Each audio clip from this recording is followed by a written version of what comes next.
Ndugu zangu wapendwa, familia yangu yote kwa ujumla, jamaa zangu wa karibu na wale walioko mbali na marafiki zangu popote pale mlipo.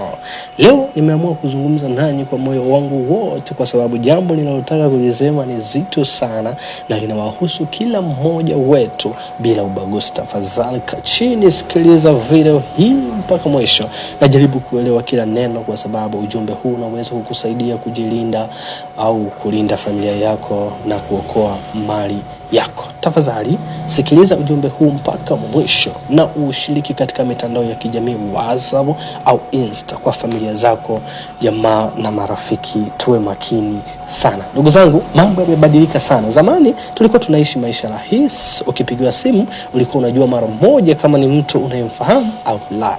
Utapeli ulikuwa rahisi kugundua, lakini siku hizi mambo yamebadilika sana. Teknolojia imeendelea kwa kasi kubwa sana na simu zimekuwa za kisasa. Mtandao umeenea kila mahali na pamoja na hayo sasa matapeli nao wamebadilika. Siku hizi hawatumii tena maneno ya hovyo, wanatumia akili, wanatumia teknolojia na wanatumia udhaifu na hisia zetu. Ndio maana leo nataka kuwaonya ndugu zangu, familia yangu, jamaa na marafiki kuhusu aina mpya kabisa ya utapeli ambao watu wengi bado hawajaujua kabisa. Utapeli huu unaitwa wizi wa sauti kwa AI au akili bandia. Utapeli huu sasa unahusisha kuiba sauti ya mtu kisha kuitumia kukutapeli. Hii hapa inafanywa kwa kutumia akili mnemba, yani AI, artificial intelligence.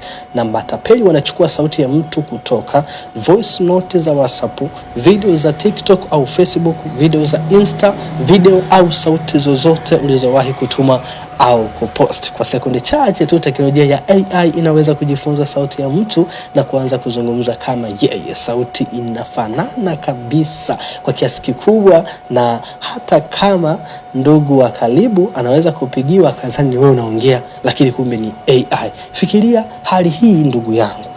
Uko nyumbani umepumzika tu, au uko kazini au uko safarini, ghafla simu yako inaita kutoka namba usioifahamu. Unafikiria labda ni kazi au labda kuna mtu ana shida. Unaamua kupokea. Unapopokea unasikia sauti unayoifahamu sana. Ni sauti ya mtu unayempenda na unayemwamini, labda ni mke wako, mume wako, mtoto wako, kaka au dada yako, rafiki yako wa karibu sana. Lakini leo sauti hiyo inaogopa, inalia, inatetemeka.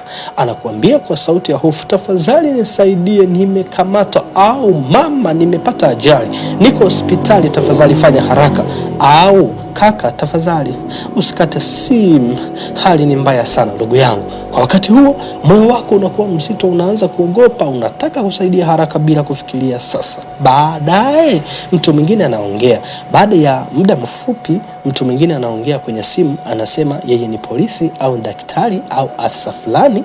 Anakuambia kwa sauti ya kujiamini, hali ni mbaya sana, tunahitaji pesa haraka ili kumsaidia huyu mtu, tafadhali tuma pesa sasa. Anakupa namba ya kutuma pesa, anakupa muda mfupi wa kufikiria, anakutia pressure kubwa sana. Anakuambia usimwambie mtu yeyote, usichelewe, fanya haraka kabla mambo hayajaribika. Ndugu yangu, huu ndio mtego. Ukweli ni huu, sauti ile haikuwa ya ndugu yako, ilikuwa sauti bandia iliyotengenezwa na AI. Matapeli unajua kabisa unawapenda familia yako.